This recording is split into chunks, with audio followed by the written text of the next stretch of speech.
বিসমিল্লাহির রহমানির রহিম। সমস্ত প্রশংসা মহান আল্লাহ তাআলার জন্য, যিনি আমাদের রমজান মাস দান করেছেন।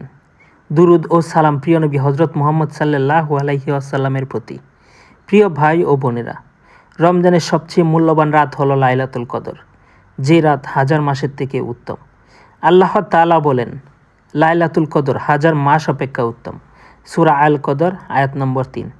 অর্থাৎ এই এক রাতের ইবাদত ৮৩ বছরের ইবাদতের চেয়েও বেশি সওয়াব।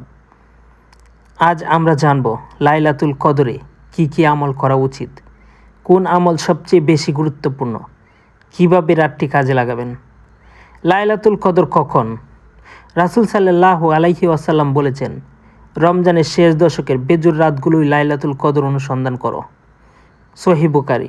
অর্থাৎ সম্ভাব্য রাতগুলো ২১তম রাত, ২৩তম রাত, ২৫তম রাত, ২৭তম রাত, ২৯তম রাত। তাই শুধু এক রাত নয়, শেষ ১০ রাতেই ইবাদত করা উত্তম। সবচেয়ে গুরুত্বপূর্ণ আমল, বেশি বেশি দোয়া। হজরত আয়েশা রাদিয়াল্লাহু আনহা জিজ্ঞেস করেছিলেন, ইয়া রাসূলুল্লাহ, যদি লাইলাতুল কদর পাই কি দোয়া পড়ব? রাসূল সাল্লাল্লাহু আলাইহি ওয়াসাল্লাম বললেন, আল্লাহুম্মা ইন্নাকা আফুউন তুহিব্বুল আফওয়া ফা'ফু আন্নী।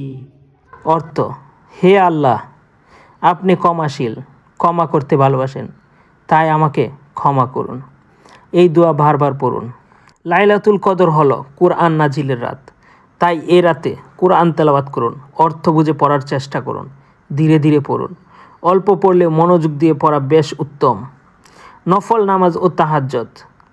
এই রাতে বেশি বেশি নামাজ পড়ুন, তাহাজ্জুদ নামাজ, নফল নামাজ, সালাতুত তাসবিহ সম্ভব হলে। রাসূল সাল্লাল্লাহু আলাইহি সাল্লাম শেষ দশকে রাত জেগে ইবাদত করতেন এবং পরিবারকেও জাগাতেন। রাত করে যত পারেন নামাজ পড়ুন। তওবা ও ইস্তেগফার, এ রাত ক্ষমার রাত। বারবার পড়ুন আস্তাগফিরুল্লাহ। নিজের গুনাহ স্মরণ করে কান্না করুন, আল্লাহর কাছে ফিরে আসুন। হয়তো এ রাতেই জীবনের সব গুনাহ মাফ হয়ে যেতে পারে। গোপনে দান সদকা। লাইলাতুল কদরের দান হাজার মাস দানের সওয়াব।